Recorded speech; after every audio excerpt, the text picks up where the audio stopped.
है, लेकिन इससे पहले वो उन दोनों को अपने बारे में बताता है कि किस प्रकार पहले वो भी एक हेल्दी एग हुआ था। लेकिन एक दिन जब एक लेडी ने उसे अपने बॉयफ्रेंड को खाने के लिए दिया तो उसके बॉयफ्रेंड ने उस लेडी की तारीफ की, लेकिन उसने गलत नाम ले लिया, जिसकी वजह से उन दोनों के बीच में बहस होने लगी और गुस्से में उस लेडी के बॉयफ्रेंड ने मुझे नहीं खाया।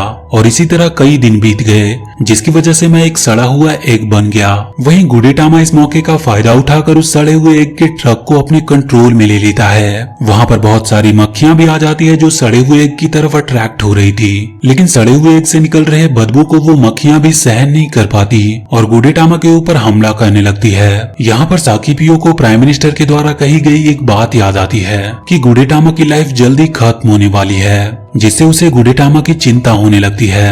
अब साकीपियो जब गुडेटामा के बैग पर काले धब्बे को देखता है तो डर जाता है, क्योंकि काले धब्बे इस बात की निशानी थे कि गुडेटामा की लाइफ जल्दी खत्म होने वाली है। उसी रात को साकीपियो गुडेटामा के साथ उसी गली में जाता है जहाँ पर अंडरवर्ल्ड के लोग रहते थे, क्योंकि गुडेटामा ने साकीपियो को बताया था कि अंडरवर्ल्ड के पास एक ऐसा मैजिकल स्टोन है जिससे किसी भी सड़ रहे एग्स को ठीक किया जा सकता था। अंडरवर्ल्ड के लोग मैजिकल स्टोन की तस्करी करते थे और साकीपियो गुडेटामा के साथ मिलकर उनसे वो मैजिकल स्टोन हासिल करना चाहता था। साकीपियो और गुडेटामा की बात सुनकर पास में खड़ा एक बॉयल्ड एग उन दोनों को बताता है कि अंडरवर्ल्ड से दुश्मनी ना ले। वो साकीपियो को ये भी बताता है कि टेम्पर्ड एग नाम का एक एग अंडरवर्ल्ड का इंचार्ज है जो हर समय एक कैप लगा कर रहता है। और बातों ही बात में वो तीनों जल्द ही एक अच्छे दोस्त बन जाते हैं। और जब बॉयल्ड एग देखता है कि गुडेटामा की बॉडी सड़ रही है तो वो गुडेटामा की मदद करने का डिसाइड करता है। इसके बाद वो तीनों एक एलिवेटर की मदद से एग अंडरवर्ल्ड की जगह पर आ जाते हैं, जहाँ पर अंदर जाने से पहले साकीपियो खुद को एक एग की तरह बना लेता है, क्योंकि उस अंडरवर्ल्ड में सिर्फ एग्स को आने की इजाजत थी। वहाँ अंदर आने के बाद वो देखते हैं कि वहाँ कई प्रकार के एग्स थे जो एक बहुत ही अच्छी लाइफ जी रहे थे।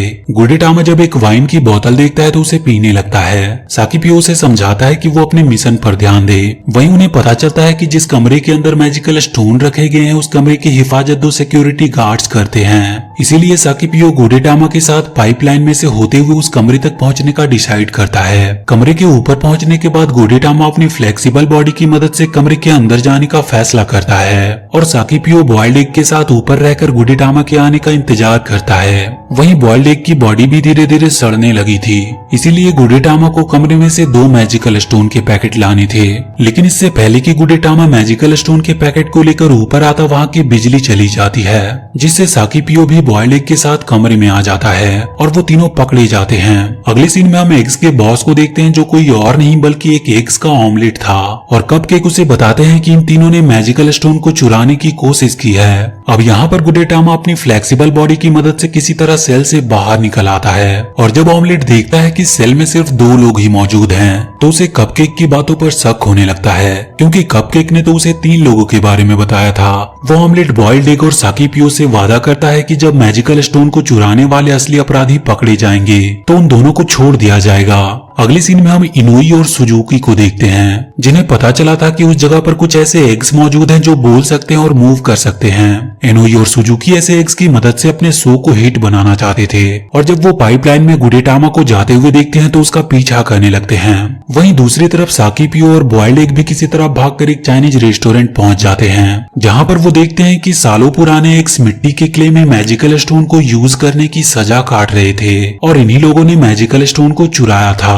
साकीपियो उन सभी एग्स से मदद मांगता है, क्योंकि इस समय वो मुसीबत में थे और वो एग ऑमलेट उन्हें ढूंढ रहा था। वो सारे पुराने एग्स साकीपियो की मदद करने के लिए तैयार हो जाते हैं और उसे मैजिकल स्टोन का वो पैकेट्स लौटा देते हैं, जिसे लेकर वो दोनों उस मैजिकल स्टोन के पैकेट को ऑमलेट को वापस कर देते हैं। वो ऑमलेट उन्हें बताता है कि ये मैजिकल स्टोन सिर्फ नमी को दूर करता है, लेकिन गुडेटामा और बॉयल्ड एग का मानना था कि मैजिकल स्टोन एग्स को सड़ने से भी बचाते हैं, क्योंकि वो दोनों मैजिकल स्टोन की मदद से पूरी तरह से ठीक हो गए थे।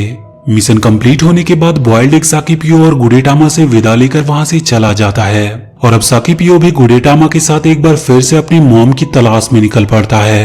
लेकिन रास्ते में कोई व्यक्ति गुडेटामा को किडनैप कर लेता है और अपनी कार में बिठाकर वहां से चला जाता है। और अगले सीन में हम अनोई और सुजुकी को अपने ऑफिस में देखते हैं, जहाँ पर गुडेटामा भी था, क्योंकि इन्होंने ही उसे किडनैप किया था ताकि अपने शो को हिट करा सके। सुजुकी गुडेटामा से बात करती है और उसे पीने के लिए वाइन भी देती है, लेकिन वहीं अनोई जब गुडेटामा से बात करने की कोशिश करता है तो उसे गुडेटामा एक नॉर्मल एग्स की तरह लगता है अब यहाँ पर शो का हेड भी आ गया था, जो गुडेटामा को देखकर बहुत खुश होता है और उसका अच्छे से स्वागत करता है। अनोई ये सब देखकर पूरी तरह से गुस्से में आ जाता है, क्योंकि सिर्फ वही गुडेटामा को मूव करते हुए नहीं देख सकता था और ना ही वो उससे बात कर सकता था। इसके बाद अनोई सुजुकी के साथ मिलकर गुडेटामा के ऊपर एक स्टोरी बनाता है, जिसे वो अपने शो में दिखाना चाहते थे, लेकिन इसके लिए वो इन्वेस्टर्स को कन्विंस नहीं कर पाते, क्योंकि इन्वेस्टर्स की नजर में गुडेटामा सिर्फ एक एग वाइट था। अगले सीन में हम सुजुकी को गुडेटामा के साथ बैठा हुआ देखते हैं और तब तक वहाँ पर साकीपियो भी गुडेटामा को ढूंढते हुए वहाँ पर आ गया था। साकीपियो जब सुजुकी को उस क्यूआर कोड को दिखाता है जो उसे पैदा होने के बाद फ्रिज में मिला था, तो सुजुकी उस क्यूआर कोड को स्कैन करके उस रेस्टोरेंट का पता लगा लेती है जिस रेस्टोरेंट का वो क्यूआर कोड था। अब क्योंकि साकीपियो को लगता था कि उस रेस्टोरेंट में उसे अपनी मॉम मिल सकती है, तो वो किसी भी तरह उस रेस्टोरेंट में जाना चाहता था। इसीलिए सुजुकी अनोई को बोलकर गुडेटामा और साकीपियो को उस रेस्टोरेंट के बाहर ड्रॉप करवा देती है। वहाँ पर एक सेफ दरवाजे पर से गुडेटामा और साकीपियो को पिकअप करता है और जब वो उन दोनों का रेसिपी बनाने के लिए आग जलाने जाता है, तो इस मौके का फायदा उठाकर साकीपियो गुडेटामा के साथ वहाँ से भागने लगता है। लेकिन जब वो दीवार पर लगी एक रेसिपी का पोस्टर देखता है तो पूरी तरह से डर जाता है, क्योंकि वो एक चिकन की रेसिपी थी जिसमें साकीपियो को लगता है कि उसकी मॉम की डेथ हो चुकी है। साकीपियो जब सेफ को एक मूली काटते हुए देखता है तो जोर जोर से रोने लगता है, क्योंकि उसे लग रहा था कि मूली उसकी मॉम की बॉडी है। लेकिन जब वो सेफ साकीपियो को मूली के बारे में बताता है तो वो शांत हो जाता है।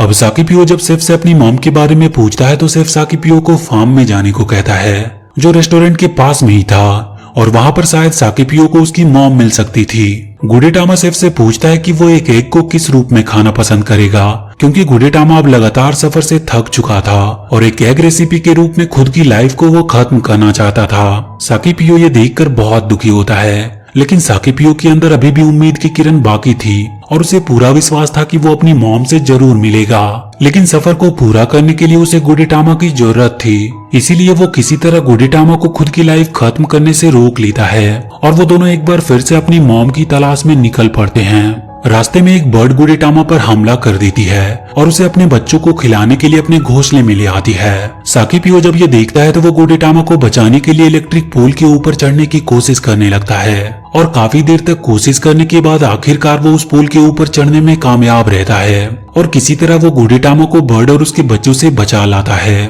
गुडेटामा और साकीपियो रात इलेक्ट्रिक पोल के ऊपर ही गुजारते हैं और अगली सुबह साकीपियो नीचे आने के लिए गुडेटामा को लेकर नीचे कूद जाता है। हालांकि गुडेटामा साकीपियो को समझाता है कि चिकन फ्लाई नहीं कर सकते, इसीलिए वो नीचे ना कूदे तो ही अच्छा है, लेकिन साकीपियो गुडेटामा की बातों पर ज्यादा ध्यान नहीं देता और नीचे कूदने के लिए जंप लगा देता है। अब इससे पहले कि वो दोनों नीचे जमीन से टकराते, गुडेटामा अपनी फ्लेक्सिबल बॉडी की मदद से साकीपियो को एक सेफ लैंडिंग कराता है। इसके बाद वो दोनों वहां से एक चिकन फार्म में आ जाते हैं, जहां पर गुडेटामा की तरह बहुत से एग वाइट और चिकन मौजूद थे। साकीपियो सारे चिकन से अपनी मॉम और गुडेटामा की मॉम के बारे में पूछता है, लेकिन वहां पर उन्हें कुछ भी पता नहीं चलता, जिसके बाद वो दोनों आगे बढ़ जाते हैं और देखते हैं कि एक लेडी कुछ नीले अंडों को इकट्ठा कर रही थी। गुडेटामा जब नीले अंडों को देखता है तो उसे याद आता है कि फ्रिज में वो जिस अंडे से बाहर आया था उसका कलर भी नीला था। उस लेडी से पूछने पर उन्हें पता चलता है कि उस चिकन का नाम काना है जो नीले अंडे देती है, और वो लेडी उन्हें ये भी बताती है कि मैंने ही गलती से एक बार कुछ नॉर्मल एग्स के साथ एक नीले अंडे को बेच दिया था, यानी कि गुडेटामा की मॉम कोई और नहीं बल्कि काना है। ये जानकर साकीपियो बहुत दुखी होता है और रोने लगता है, क्योंकि अभी तक वो अपनी मॉम को नहीं ढूंढ पाया था। अब उस चिकन फार्म का मालिक एक व्यापारी को गुडेटामा की मॉम काना को बेच देता है, और जब साकीपियो को ये बात पता चलती है तो वो गुडेटामा को उसकी मॉम से मिलाने के लिए उस गाड़ी को वहां से जाने से रोक देता है, और इस प्रकार गुडेटामा आखिरकार अपनी मॉम से मिल लेता है, जिससे साकीपियो को बहुत खुशी होती है। और इसके बाद गुडेटामा फाइनली अपनी जर्नी को खत्म करता है और खुशी खुशी चिकन फार्म की लेडी का खाना बन जाता है। इसके बाद हम साकीपियो को चिकन फार्म में कुछ चिक्स के साथ खेलते हुए देखते हैं, और वहीं दूसरी तरफ काना एक और नीले एग्स को जन्म देती है, जो कि नीचे गिरकर टूट जाता है और एक नया गुडेटामा पैदा होता है। और इसी के साथ ये कहानी यहीं पर खत्म हो जाती है। तो वीडियो अगर अच्छी लगी हो तो प्लीज चैनल को सब्सक्राइब करके बेल आइकन जरूर दबा लें।